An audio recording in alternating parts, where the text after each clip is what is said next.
Greetings Guardians, my name is Bife here. So recently I made a video talking about the Dread and their lore. It's a long video where I talk about the various origins of their subtypes. Link to that is down below in the description. It's over an hour long. However, I deliberately split off one type of Dread for a separate video. So here we are, talking about the Grimm. The reasons for this are twofold. Firstly, of all of the stories that the Dread have for their origins, on balance, I think that the story of the Grimm is the most tragic, and I thought it was important to have it as a separate video as a result. But there is a second reason, and it's because depending on who you think the Grimm originate from, it could be considered the decimation of an entire people. There is a word for this, and saying it on YouTube will kill my monetization. It's also a topic that should rightly be considered with respect, especially because the Grimm didn't just suffer this fate in material terms, but also in mimetic terms, which is how it sometimes happens in real life. In other words, this isn't just about killing the people, it's also about destroying the memory or thought of them. So, with all of that being said, I thought that it was only prudent to make this a separate video, but also, again, their story is the most tragic as a result of this. At least, I think it is. So, let's talk about the origins of the Grimm. First things first, little is known about them. They must be some kind of strange species, and thus far we know them only as servants to the Witness.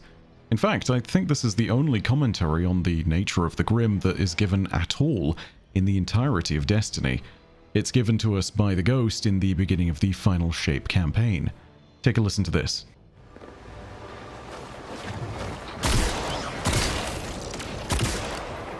Servants of the Witness. They must be remnants from a conquered species. For the longest time, this is all we knew. They were remnants of a conquered species. We can presume that they might be winged creatures of some type, but the twisting of the forms that the Dread undergo generally prevents us from saying if they were avian, mammalian, arthropod, or something else entirely in nature. The only really distinctive things we can see about them the number of limbs that they have, and the fact that one of them was probably a set of wings. Then again, the way that Dread forms are twisted tends to defy explanation. For example, Elixni, when they are converted into husks, if this is how all husks are made, and who knows, maybe it isn't, yeah, they apparently lose one of their sets of arms. So this is important because the base species of the Grimm might actually look even stranger than what they already look like.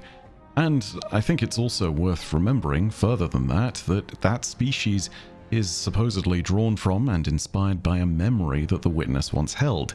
So that's kind of all we've got as far as tracing the vague potential of what they might look like is concerned. So, all of that doesn't quite help us to narrow down everything, but it's at least something. And thanks to Sundered Doctrine, we also need to remember that the creation of the Dread isn't something that appears to be wholly set in stone with one specific way to make every single kind of Dread. It apparently is something that's a little bit more mutable and generally changeable.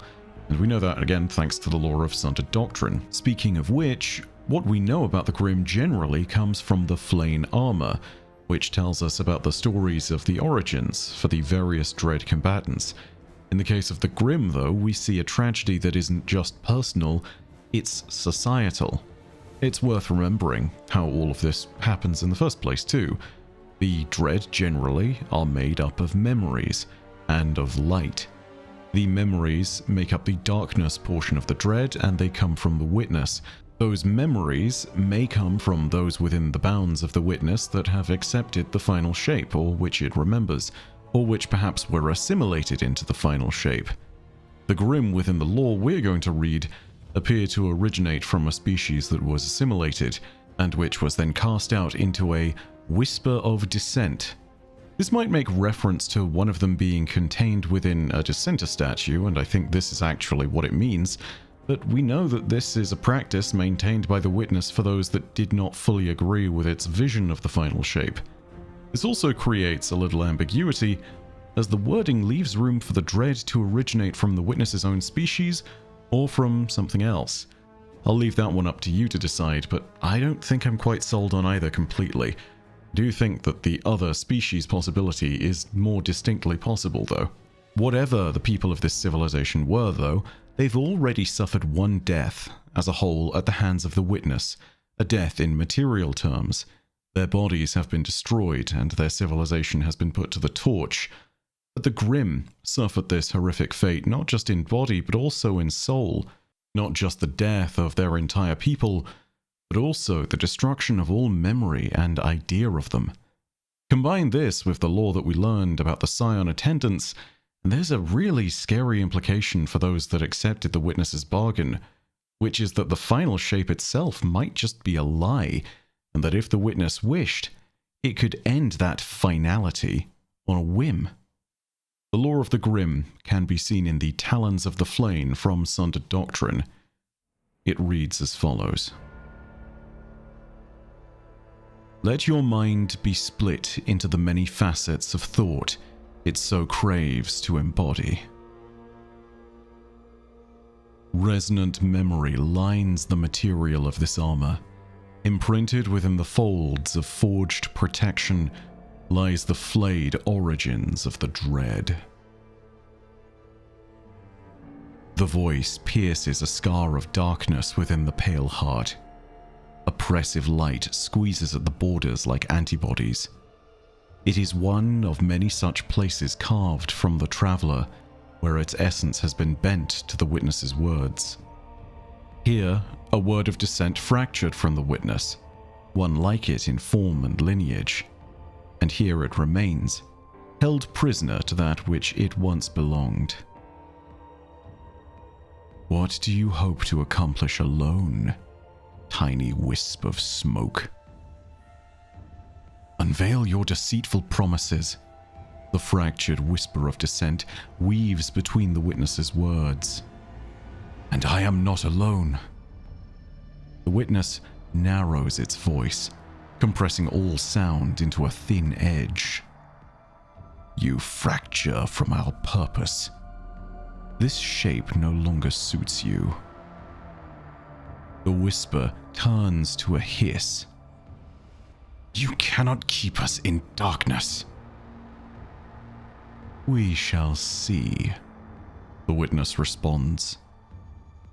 Your feelings seem conflicted, your thoughts scattered. The witness speaks to each splintered impulse within the word of dissent, tethering each one to a shape in the darkness, manifesting it through twisted light. The voice calls them forth. The word of dissent protests, but instead produces a bestial wraith that bursts from its mouth, wailing, trailing fluids, and gurgled cries. The time for penitence has passed. It is the first of many. Grim splinters rip away, disconnected and twisted by the witness's commands. Each wriggling expulsion shrieks in mimicry of its host's choked screams. Expel until nothing remains. One word of dissent violently rips into a billowing cloud of Grimm. They look to each other with waning, morose understanding as lucidity slips away into instinct. Dark wings soon blot out the sky and carry swarms of ravenous Grimm. Their guttural shrieks emulate gurgled whines and drowned pleas. When the colony roosts together or soars across the pale heart in unison, they nearly remember the warm, fleshy nest that once they called home together. They nearly remember the deeper connection between them, a singular nexus, as if they had been one being before this exodus. Endlessly they search for it, huddled together around the increasing number of dark scars within the pale heart, drawn by some latent familiarity. They circle above the quiet whispers, and their numbers grow. But now, as the Guardians shoot them down, the colony loses pieces of itself. The memories fade more still.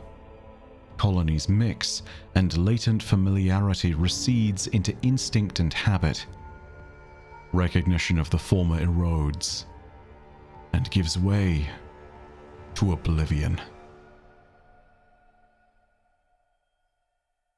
So I hope you can all see why I say this civilization died twice.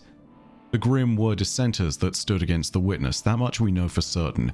But now, as they have been flayed and twisted into Grimm, the memory that made them up is a shattered one.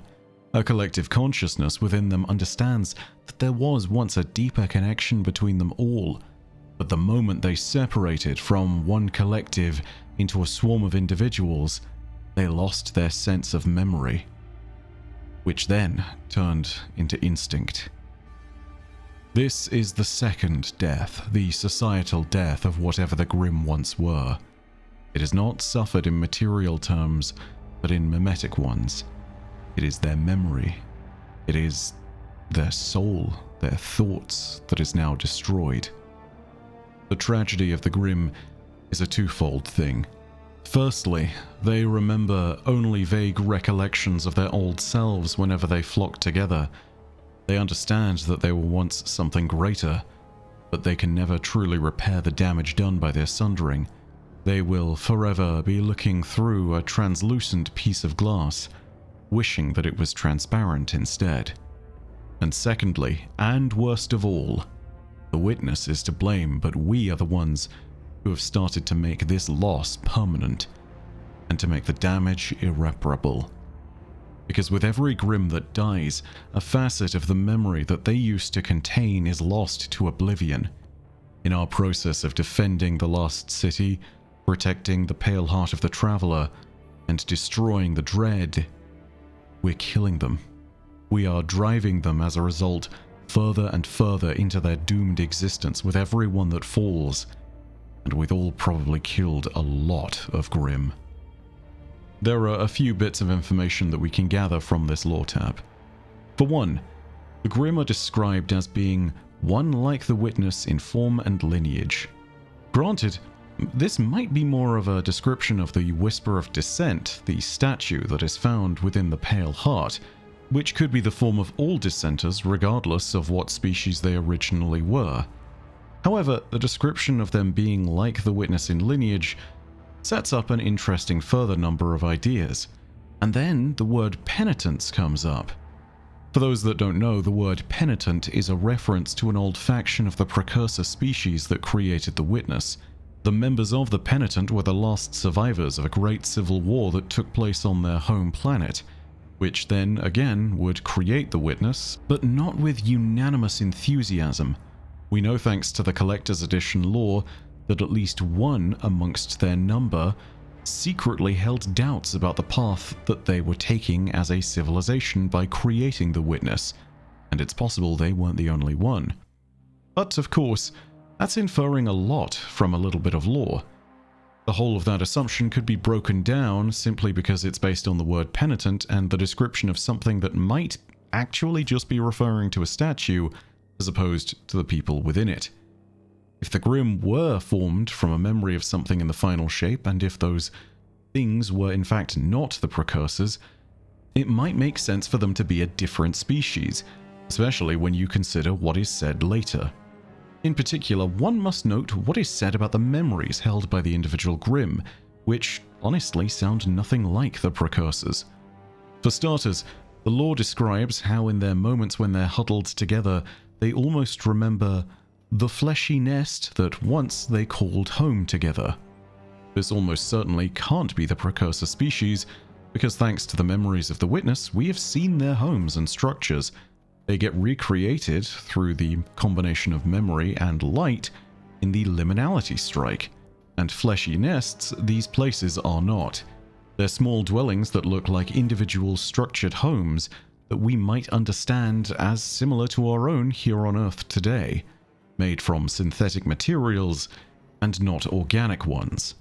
Moreover, we also get this notion that once they had a deeper connection between them, something described as a singular nexus.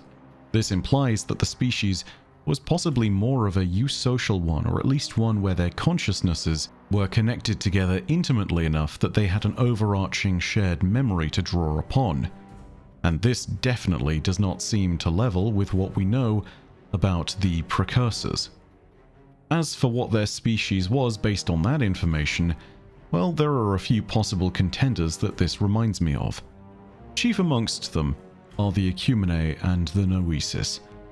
Both of them had some kind of shared consciousness, though the Ecumene are a little more complicated to describe. Starting off with the Noesis, they were a civilization referred to only in the Collector's Edition lorebook from The Final Shape. It tells us of this civilization and how it encountered the Witness. They existed intimately in connection through points of thought, and when the Witness arrived, it was like a mass panic attack. Contagion spread through their connected minds, and they all attempted to flee down the various strings of those connections. But the Witness was inescapable. We get no description of the Noesis's physical appearance, which means that they could be a small winged creature that fits our bill. But also, that's nothing to actually base things on.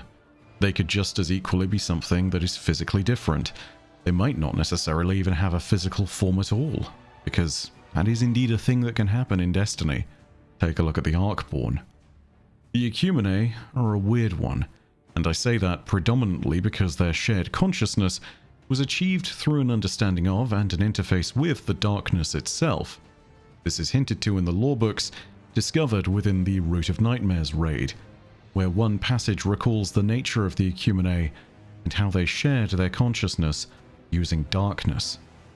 They were, of course, wiped out by Oryx and the Hive swarms, and we don't actually get a description of what they look like either. Except we did get one interesting description of one of their home regions. The final vestiges of the civilization was named as a part of the so-called Dakua Nest. So who knows? That could be the description of a home region, or it could be a description of some clan or organization. It's not clear, but it certainly does sound at least a little bit more potentially avian. And then again, lizards and turtles and a bunch of other things lay their eggs in nests, so who knows. There is also a third possibility, I suppose, which is that the memory is one that is torn from the Witness's own precursor civilization, and yet the actual form of the Grimm is another memory that the Witness has combined with them, one which is of this winged civilization. It's not clear, but I don't know if it's necessarily impossible, and it could fit the description, in which case maybe the memories of both civilizations are being preserved within the Grimm at large. That is reaching a little bit, but then again, I think this is something which can be left very open to interpretation until we know more. But the sad reality is that we may never know who the Grimm were. They have been lost to the Witness's machinations, both in body and in memory. The Grimm are all that remains of whatever this people was, and thanks to us, they are dying by the thousands. With each one, the memory of who they might have once been fades into the background. With each one that dies, that memory is lost for good. This is what victory looks like to the Witness. Subservience and control, or utter oblivion. In its creation of the Grimm, the Witness achieved this victory. And over this one civilization, its victory was utterly complete. Worse than subjugation, worse than excision, worse than sundering. This is a process doomed to end in a single way: annihilation. But that's all from me for now. Thank you very much, and I hope you enjoyed the video, even though the subject matter is a little bit, well, yeah, it is a little bit grim. If you did, go ahead and hit the like button and let me know your thoughts down below in the comments section. In particular, let me know what species you think the Grimm originates from. Do you reckon it is actually from the Witness's precursor species, or do you think that the description of nests leads you on the different path? Do you reckon that it's the third way and this is some kind of hybrid between the two? Either way, know that your viewership as always has been quite enough for me, and that in the meantime, my name is Bife. Parodacia ad Astra. I'll see you, Starside.